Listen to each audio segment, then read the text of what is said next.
then record update for Tatler and quick file. Interview ni Alden.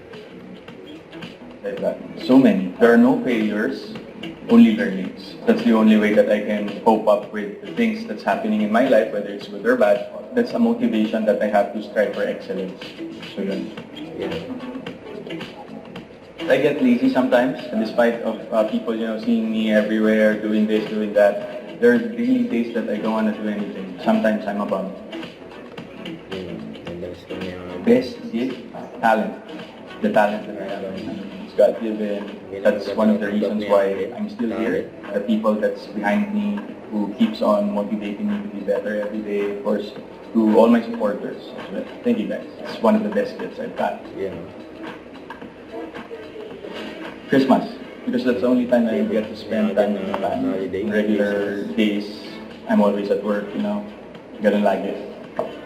Guilty pleasure, going to the spa, staying at home, playing video games. Yun. When I'm at home, when I'm de-glam, no makeup, no costumes or formal wear. Thank you so much. Alden Richard for Tatler.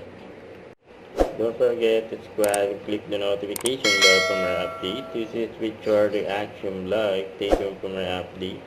See ya.